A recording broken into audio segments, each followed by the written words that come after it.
So dear students, we are going to learn a new topic. Our topic of discussion is silent features of human genome. This is going to be second video for human genome project. We have already discussed about the goals of HGP and about the different methodology used for HGP in part first. This is the second part. We are going to discuss about the silent features and application feature challenges of HGP. Hello प्यारे बच्चों, इस video में discuss करने वाले हैं हम नया topic. हमारा टॉपिक का डिस्कशन है ह्यूमन जीनोम प्रोजेक्ट के जो हैं साइलेंट फीचर्स का ऑब्जर्वेशंस क्या रही, साथ में इसके एप्लीकेशंस और फ्यूचर चैलेंजेस क्या हैं। ये हमारा HGP के ऊपर दूसरा वीडियो होने वाला है। पहले वीडियो में ऑलरेडी हमने HGP के गोल उद्देश्य क्या थे वो सब डिस्कस कर लिए हैं। साथ में हमने HGP की जो मैथडोलॉजी क्या थी वो कैसे यूज़ की गई थी वो सारी बातें वहाँ डिस्कस हो चुकी हैं। इस वीडियो में हम सेकंड पार्ट में हम डिस्कस करेंगे साइलेंट फीचर्स और एप्लीकेशन फीचर चैलेंजेस। वीडियो बहुत इंपॉर्टेंट होने वाला है, वीडियो को एंड तक देखना। यहाँ से क्वेश्चन साइलेंट फीचर से बहुत बार आए हुए हैं, आगे भी आ सकते हैं, तो आपको सब बातें समझ में आ जाएंगी। वीडियो को एंड तक देखना। My name is Deepak Lather. I am going to explain all this in video. Now let's start the video. Silent features की बात करें तो देखो यहाँ पे ह्यूमन जीनोम प्रोजेक्ट के जो साइंटिस्ट ने ऑब्जर्व किया ह्यूमन जीनोम प्रोजेक्ट के बाद कंप्लीट होने के साथ साथ तो उन्होंने देखा कि ह्यूमन जीनोम में लगभग 3164.7 मिलियन बेस पेयर है, जिसको आप लिख सकते हैं 3⁹ ह्यूमन जीनोम के अंदर इतने ही होते हैं बेस पेयर हम लिखते हैं, तो 3164.7 मिलियन जो है बेस पेयर थे। तो यहाँ पे ऐसे लिख के भी आ सकता है एग्जाम में, तो आपको ये भी याद रखना है 3164.7 मिलियन बेस पेयर, या फिर इसकी फॉर्म में आ सकते हैं। जो एवरेज जीन थी, जितनी भी जीन थी उसका साइज़ कितना था 3000 बेसिस। लगभग अगर जितनी जीन्स थी हम देखें तो एवरेज जीन में 3000 बेसिस थे, टोटल बेसिस इतने थे, और जितनी जीन थी उसमें देखा एवरेज जीन साइज़ ये था। लार्जेस्ट नॉन ह्यूमन जीन कौन सी थी? डिस्ट्रोफिन। कौन सी थी बेटा? डिस्ट्रोफिन, जिसके अंदर कितने थे 2.4 मिलियन बेसिस। तो लार्जेस्ट जीन जिसके अंदर सीक्वेंसेस कितने हैं 2.4 मिलियन। यहाँ पे कौन सी थी? Dystrophin gene. कौन सी थी? Dystrophin gene. तो लार्जेस्ट नॉन ह्यूमन की बात हो रही है, तो डिस्ट्रोफिन जो कि 2.4 मिलियन बेसिस थी। एवरेज कितने थे? 3000, जबकि एक जीन डिस्ट्रोफिन में कितने आए थे? 2.4 मिलियन बेसिस। हो सकता है किसी में कम भी होते हों। फिर थर्ड ऑब्जर्वेशन क्या रही थी? Total number of genes estimated to be 30,000 के आसपास थी, जो कि पहले उम्मीद की जा रही थी कि 80,000 से लेके 1 लाख के आसपास, 1,40,000 या 1 लाख के आसपास रहेंगी नंबर ऑफ जीन्स। हमारी नंबर ऑफ जीन बहुत कम निकली थी, जितना हमें उम्मीद थी उससे बहुत ही कम। Almost 99.9% nucleotide bases are exactly same in all people. कह रहा कि इसमें से भी जो है 99.9% न्यूक्लियोटाइड के बेसिस एग्जैक्टली सेम सबके कैसे हैं? सेम है। तो ये ऑलरेडी ये हमने जो है डीएनए फिंगरप्रिंटिंग में देखा था कि हमारे 99.9% बेसिस क्या है? सेम है, केवल 0.1% ही अलग हैं। फिर कहता है कि the functions are unknown for over 50% discovered. जितनी जीन हमें 30,000 पता लगी तो उसमें से 50% से आज जीन के फंक्शंस क्या हैं? अननोन है, हमें नहीं पता है। कैसे हैं? अननोन, नहीं पता उनके क्या फंक्शंस हैं। Less than 2% of genome codes for protein. कह रहा है कि लेस देन 2% ही कोड करता है, मतलब अगर देखा जाए तो 98% से ज़्यादा हमारा नॉन कोडिंग पार्ट है डीएनए का। केवल लेस देन 2% में ये सारे फंक्शनल प्रोटीन सब बन जाते हैं हमारी सेल्स के अंदर। तो लेस देन 2% ही पार्ट कैसा है जो कोड करता है कोड्स फॉर प्रोटीन्स। हमारा 50% से ज़्यादा कैसा है? जीन्स, जिसके बारे में हमें कोई फंक्शन नहीं पता है, अननोन है। और ओवरऑल में से 2% से कम ही हमारा जो है कोडिंग होता है या प्रोटीन के लिए कोड करता है। फिर कहता है कि नेक्स्ट जो है repeated sequences makeup very large portion of human genome. कह रहा है कि ये जो 50% से ज़्यादा है जिसके फंक्शन नहीं पता, उसमें बहुत सारे रिपीटेड सीक्वेंसेस भी हैं, या जो नॉन कोडिंग पार्ट है वो भी रिपीटेड सीक्वेंसेस से बना हुआ है। तो इस वजह से भी 98% से ज़्यादा हमारा नॉन कोडिंग पार्ट है, और ये किससे बना है? रिपीटेटिव सीक्वेंसेस से, जो कि हमारा बेसिस भी बनते हैं डीएनए फिंगरप्रिंटिंग का। ये रिपीटेटिव सीक्वेंसेस, इन्हीं से डीएनए पॉलीमॉर्फिज्म भी आता है, और इसलिए हम ह्यूमन जीनोम की मैप भी बना पाते हैं।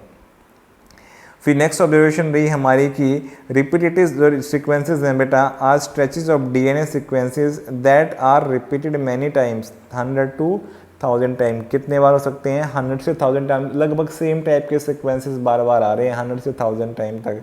दे are thought to have no coding function. इनके कोई डायरेक्टली कोई किसी को कोड करते हैं किसी प्रोटीन को, ये इस तरह फंक्शन इनका नहीं पता है, अभी तक नहीं पता लगा रिपीटेटिव सीक्वेंसेस का ऐसा कोई फंक्शन है। लेकिन but they shed light on the, किस पे लाइट ये शेड करते हैं बेटा? यहाँ पे shed light on the chromosome structure, dynamics and evolution. किस पे लाइट शेड करते हैं? ये सेट करते हैं light chromosome structure dynamics, chromosome के स्ट्रक्चर में क्या क्या बदलाव आ रहे हैं, किस तरह बदलाव आ रहे हैं, तो डायनेमिक्स उसकी कैसे बदल रही हैं, कैसे जो है चेंजेस आ रहे हैं, एवोल्यूशन कैसे हो रहा है। तो ये सब बातों के जो है रिपीटेटिव सीक्वेंसेस का रोल है बेटा।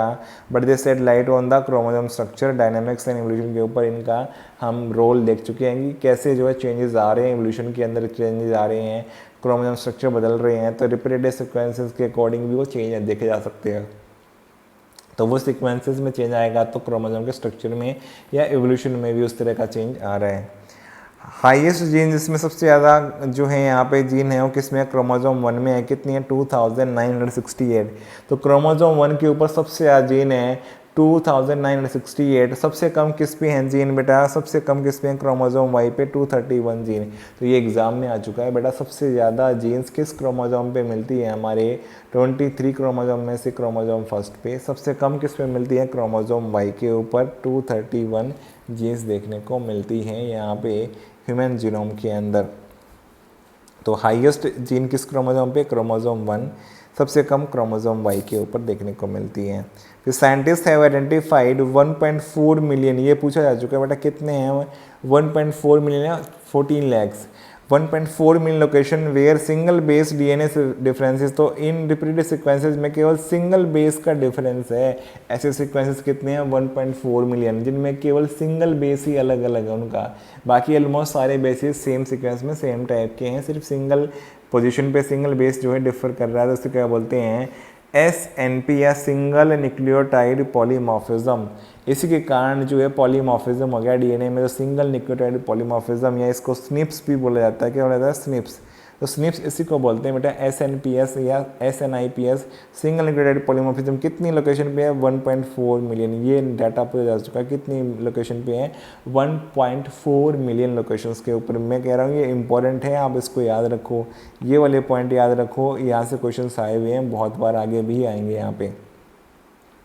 एक ये वाला पॉइंट, लार्जेस्ट नॉन जीन कौन सी, डिस्ट्रोफिन है, जिसमें 2.4 मिलियन बेसिस होते हैं। कितनी जीन्स मिलती हैं, 30,000 के आसपास, और इतने बेसिस मिलते हैं HGP के अंदर। और यहाँ पे SNP क्या है, सिंगल न्यूक्लियोटाइड पॉलीमॉर्फिज्म, जो कि कितनी लोकेशन पे है, 1.4 मिलियन लोकेशंस पे है, इसको स्निप्स भी बोलते हैं।